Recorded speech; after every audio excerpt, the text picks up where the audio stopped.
मुझे लेकर हॉस्पिटल लेकर जाता था, हॉस्पिटल में ऐसे लिफ्ट में खुलेआम मार देता था मुझे गला दबा देगा, थप्पड़ लगा देगा पब्लिक प्लेस में, कुछ भी कर देगा, गाली दे देगा।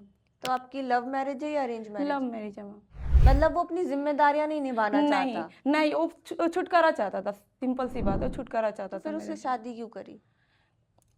पता नहीं मैम, वो मेरा जीवन ऐसे ही नर्क बना दिया, बस नर्क बनाने के लिए ही सही। और वो पीछा छुड़वाने के चक्कर में उसने आपको बोला आप अपनी बहन के पास बहन के जाओ। पास, हाँ। मेरा बेटा जो है ऑटिस्टिक है, तो उसको पागल बोलता है, बोलता था कि पागल है, उसका गला दबाता था बार बार, बोलता था कि पागल है, इसको मार दूंगा, मैं मार के फेंक दूंगा।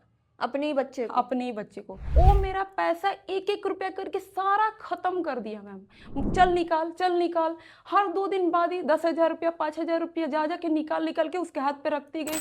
हाँ, बेवकूफ़ों की तरह मैं भी बड़ी बेवकूफ़ थी, सारा मेरा पैसा मैम खत्म कर दिया।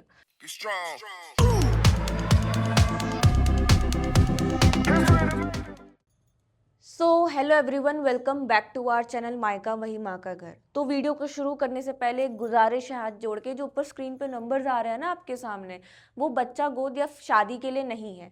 कृपया करके यहाँ पे इस चीज़ की इंक्वायरी ना करें, क्योंकि मायका महिला आश्रम ना ही बच्चा गोद देता है, ना ही शादियाँ करवाता है महिलाओं की। तो कृपया करके यहाँ पे इस तरह की कॉल ना करें। हर बारी मैं बताऊँ और हर बारी हमारे पास कॉल्स आती है, बच्चा गोद शादी, बच्चा गोद शादी। प्लीज़ मत करो। ये जो नंबर्स आ रहे हैं ना स्क्रीन पे, वो सिर्फ और सिर्फ ज़रूरतमंद महिलाओं के लिए। कौन सी ज़रूरतमंद महिलाएं? जो घरेलू हिंसा से पीड़ित हैं, जिनके साथ गलत होता है, जिनको पति मारते पीटते, जिनकी सास उन्हें रखना नहीं चाहती, जो किसी भी तरीके की घरेलू हिंसा से पीड़ित है और उनको घर से निकाल दिया जाता है या इस कदर मजबूर कर दिया जाता है कि उनको घर छोड़ना पड़ता है, तो वो अपने बच्चों के साथ इधर आके फ्री में रह सकती है। फ्री में इन द सेंस कि उनको रहना खाना पीना सब फ्री होता है। हम 1 रुपया किसी महिला से चार्ज नहीं करते हैं। जिनकी कहानी आप इधर बैठी महिलाओं की सुनते हो, वो महिलाएं इधर आके रह सकती हैं। वैसी महिलाओं के लिए नंबर्स हैं जो स्क्रीन पे आ रहे हैं। कृपया करके शादी और अडॉप्शन के लिए यहाँ पे संपर्क ना करें। आज हमारे साथ डिम्पल जी हैं। आइए जानते हैं कि इनके साथ ऐसा क्या हुआ कि इन्हें अपना घर परिवार छोड़कर बच्चे के साथ मायका महिला आश्रम में आश्रय लेना पड़ा। तो नमस्कार मैम। नमस्ते मैम, आप कहाँ की रहने वाली हैं और आप कहाँ से मायका महिला आश्रम आई हैं? मैम, मैं वेस्ट बंगाल से हूँ और मेरा मायका यूपी है और मेरा ससुराल वेस्ट बंगाल है। तो अभी आप यूपी से आए हैं या वेस्ट बंगाल से? मैं वेस्ट बंगाल से आई वेस्ट थी। बंगाल से हाँ आए हैं। तो डिम्पल जी, आपके साथ ऐसा क्या हुआ कि आपको वेस्ट बंगाल से आश्रम में आके रहना पड़ा? मैम, एक्चुअली मेरी एक सिस्टर है, मैं हम लोग 5 बहन हैं। मेरी 3 नंबर जो सिस्टर है, उनके पास जो है मेरे हस्बैंड ने भेज दिया था मुझे कि तुम जाओ अपनी दीदी के पास रहो। क्यों? मैं वहीं पे तुमको खर्च पानी जो भी है दूंगा। एक्चुअली मेरी दीदी के पास जो है धन दौलत उसका देख के बोला था कि तुम जाओ उसी के पास रहो। वो सोच रहा था कि वो हमेशा के लिए मुझे बेटे के साथ रख ले, लेकिन मैं रहना नहीं चाहती थी। कि मेरी दीदी रेडी थी रखने के लिए, ऐसी बात नहीं है, लेकिन मैं नहीं रहना चाहती थी, क्योंकि मैं अब ये तो जानती हूँ ना कि मेरी दीदी भी तो किसी के ऊपर डिपेंड है। मेरे जीजू हैं, मेरे जीजू भी वैसे नहीं है, लेकिन फिर भी आप क्यों डिपेंड रहो किसी हाँ के हाँ, ऊपर? इसीलिए मैं रहना नहीं चाहती थी। मैं चली आई, मैं गई वहाँ पे दीदी के पास यूपी, 2 दिन रही। उसके बाद से मैं बस पकड़ के, दीदी ने स्लीपर बस करवा दिया, मैं चली आई। मतलब पति ने वहां क्यों भेजा आपको? वो लालची है, वो सिंपल सी बात, बहुत उसको इसके अंदर लालच भरा हुआ है। वो सोच रहा था कि वो अपनी दीदी के पास चली जाए, वहीं पे उसका धन दौलत देख के वो बहुत लालच में पड़ गया था कि वो अपनी दीदी के पास चली जाए, जाकर आराम से रहे, मेरे सर पे से हट जान जाए, छूटे, हट जाए, मतलब कि एक बोझ हट जो जाए, है वो बोझ हट जाए बोझ हो गई थी मुझके। आप उसके ऊपर। मेरा बेटा जो है ऑटिस्टिक है, तो उसको पागल बोलता है, बोलता था कि पागल है, उसका गला दबाता था बार बार, बोलता था कि पागल है, इसको मार दूंगा, मैं मार के फेंक दूंगा। अपने ही बच्चे को? अपने ही बच्चे को, जबकि एक ही है बस, तब भी। आप थोड़ा सा बताएंगे ऑटिस्टिक मतलब क्या होता है? ऑटिस्टिक एक डायग्नोसिस है, वो कोई बीमारी नहीं है। और उसको उसमें मतलब क्या होता है बच्चे को? वो ज़्यादा हाइपर हो जाता है, अच्छा। हाइपर हो जाता है और ज़्यादा चीखने चिल्लाने लगता है। जब हाइपर होता है तो काटने नोचने लगता है, अच्छा, ऐसी सारी चीज़ें तो होती वो हैं। कभी कभार ही होता होगा या फ्रीक्वेंटली होता है? होता रहता है, ओके। होता रहता है। और मेन रीज़न है कि अभी स्पीच डिले हो उसका, बोलता नहीं है, 2.5 साल का है, बोलता नहीं है अभी। एक एक दो वर्ड जो भी बोलता था वो धीरे धीरे खत्म होता जा रहा है। 1 साल का जब था तो 8 वर्ड बोलता था, धीरे धीरे करके सब खत्म होता जा रहा है। मतलब धीरे धीरे उसकी स्पीच हाँ भी हाँ लो हो रही हाँ, है। ये सारे लक्षण हैं उसके अच्छा, ऑटिज्म के। तो इसमें फिर आपके हस्बैंड मतलब उस खुद ही अपने बच्चे का जो उसका बाप है वो क्यों उससे चिढ़ रहा है?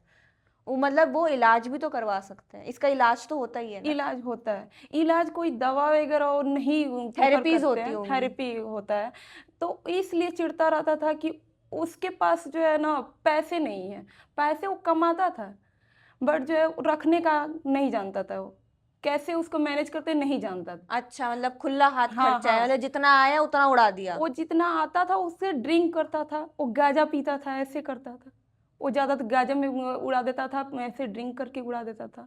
तो बच्चे पर क्या खर्च करेगा, बच्चे को देखने में। मुझे लेकर हॉस्पिटल लेकर जाता था, हॉस्पिटल में ऐसे लिफ्ट में खुलेआम मार देता था मुझे। मुझे गला दबा देगा, थप्पड़ लगा देगा पब्लिक प्लेस में, कुछ भी कर देगा, गाली दे देगा। तो आपकी लव मैरिज है या अरेंज लव मैरिज? मैरिज है मैम। कितना साल अफेयर रहा आपका? 5 साल। 5 साल अफेयर के बाद आपने शादी करी? नहीं नहीं, वो शुरुआती हम लोग 1 ही 2 महीने बात किए, उसके बाद से वो शादी कर लिया, मुझे अपने घर ले अच्छा, आया। मतलब आपका रिलेशनशिप जो है वो 1-2 महीने रहा, फिर आपने हाँ, शादी कर ली शादी और कर आपकी लिया। शादी को 5 साल हो हाँ गए। हाँ, शादी के 5 साल हो तो गए। आपके ससुराल वाले कुछ नहीं बोलते पति को? नहीं, उसकी माँ है बस, उसकी माँ है, उसका बड़ा भाई है, वो नहीं आते बीच में सर। बीच में नहीं नहीं, आते? उसकी माँ है, आती है तो वो बोलती है मेरे से मतलब नहीं है। क्यों नहीं है? क्योंकि उसका जो घर था उसमें जो हिस्सा लगा था वो मेरे जाने के पहले वो बेच के पैसा वगैरह वो ले लिया था। आपके पति? हाँ, अच्छा, वो पहले ही हिस्सा ले चुका था। ले चुका था। हाँ, तो अच्छा, वो लोग इसलिए बोलते थे कि हम लोग से मतलब नहीं है, वो रेंट पे हम मुझे लेकर रहता था, वो 5 साल रेंट पे ही रहा है मुझसे जो तो वो है। जो हिस्सा उसने लिया और उसका जो पैसा था वो कहाँ गया उसका?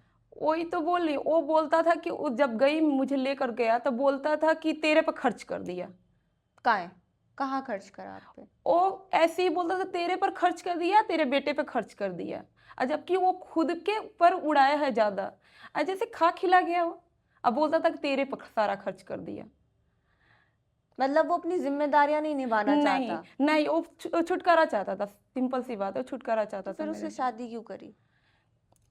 पता नहीं मैम, वो मेरा जीवन ऐसे ही नर्क बना दिया, बस नर्क बनाने के लिए ही सही। और वो पीछा छुड़वाने के चक्कर में उसने आपको बोला आप अपनी बहन के पास बहन के जाओ। पास, हाँ। मतलब वो बेसिकली जिम्मेदारियां नहीं उठाना चाहता, ना वो अपने बच्चे की ना वो अपनी पत्नी की। वो सिर्फ जितना कमाता है वो अपने ऊपर ही खर्च करना चाहता है, वो भी उसमें कि वो नशे में और गांजे में फूकना चाहता है। हम्म।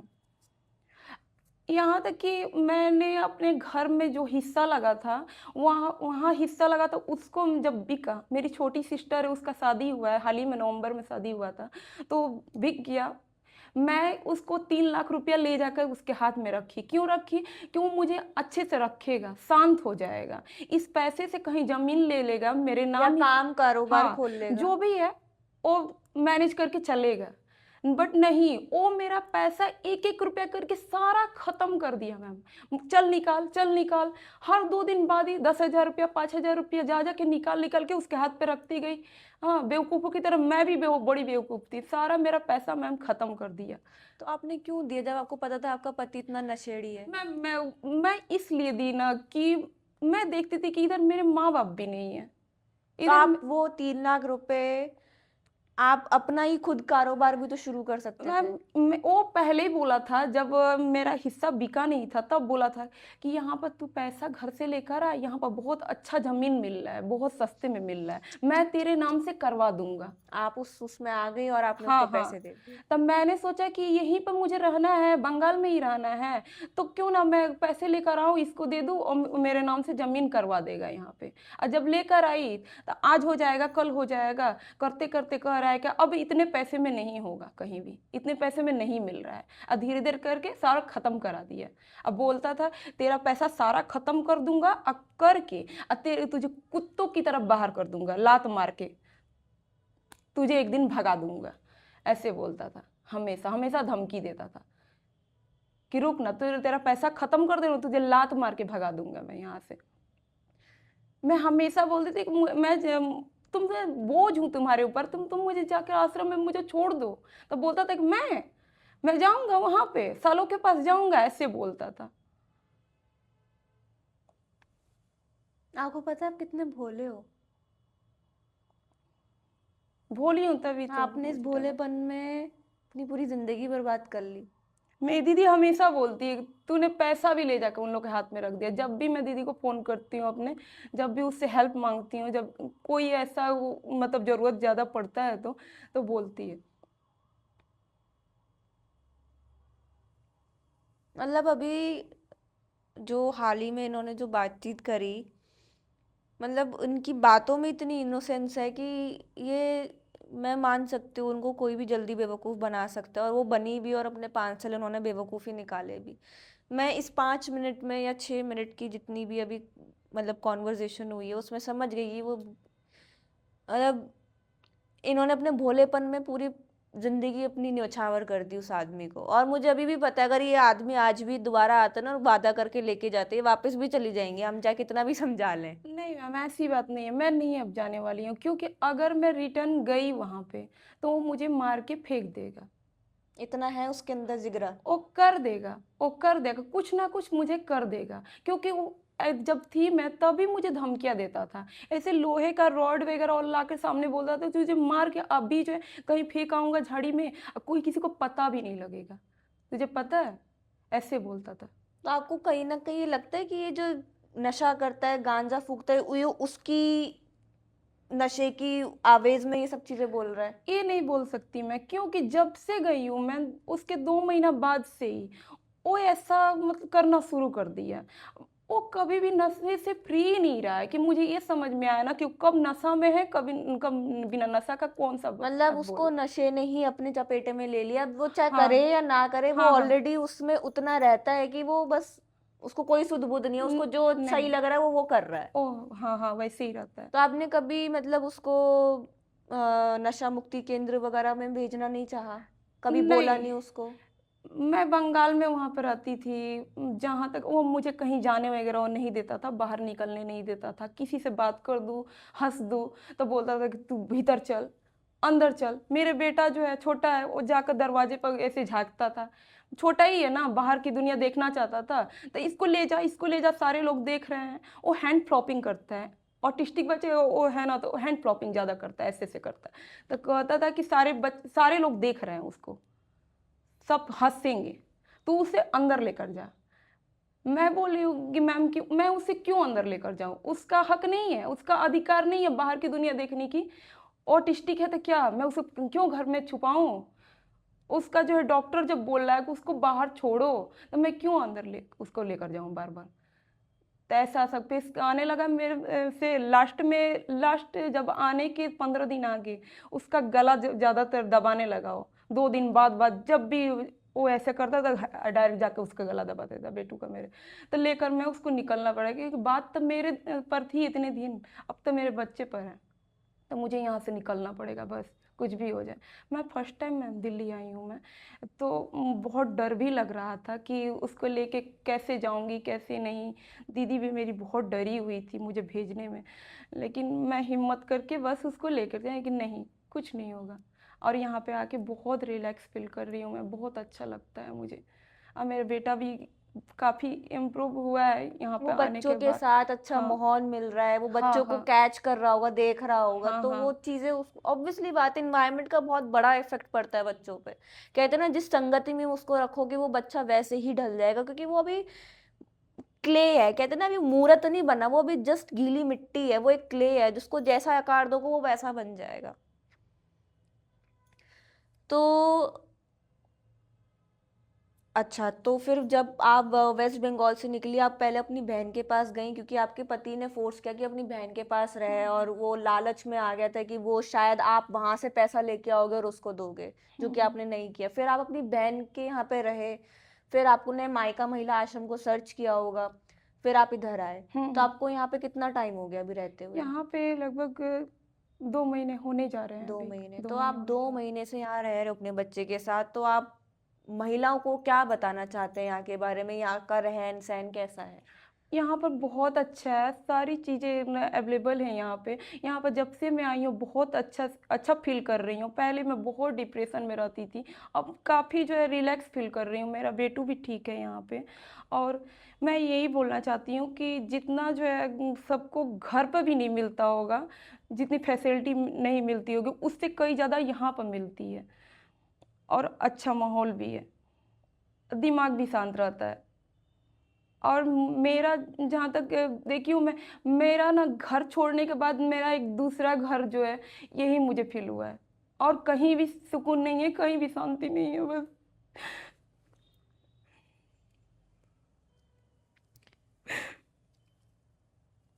इनकी कहानी यूपी से शुरू होती है। यूपी से वो वेस्ट बंगाल गई शादी करके, वहाँ पे पति अच्छा नहीं मिला, 5 साल हो गए शादी को।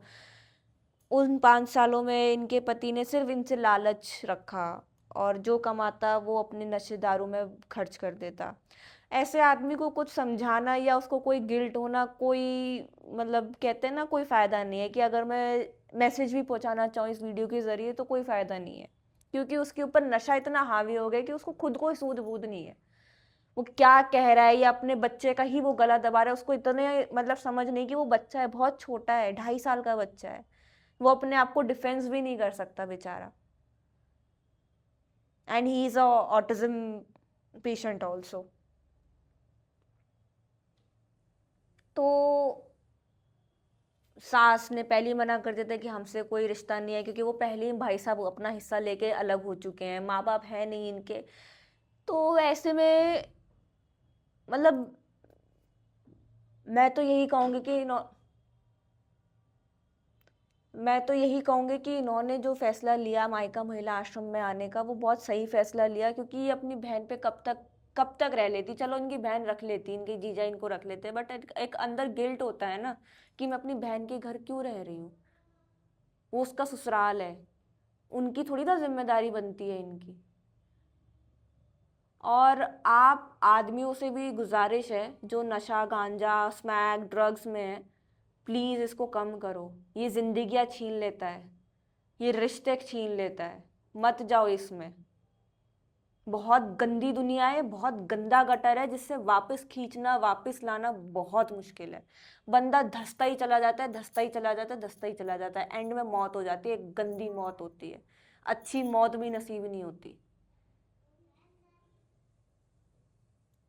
आपसे रिक्वेस्ट है कि ये नशीली पदार्थ से, ड्रग्स से, अल्कोहल से दूर रहें। ये आपकी हेल्थ के साथ साथ आपके रिश्ते भी आपसे छीन लेता है, पूरी दुनिया आपसे छीन लेता है, और आप एक अलग ही अकेली की दुनिया में रहते हो, और एक दिन आप थक हार के मर जाते हो। और वो मौत भी मौत नहीं होती, वो सड़ सड़ के मौत होती है वो के अलावा। तो आप लोगों से गुजारिश है कि कृपया करके अपनी ज़िंदगी को ना जीना सीखो। नॉर्मल लाइफ भी बहुत अच्छे से जी जाती है।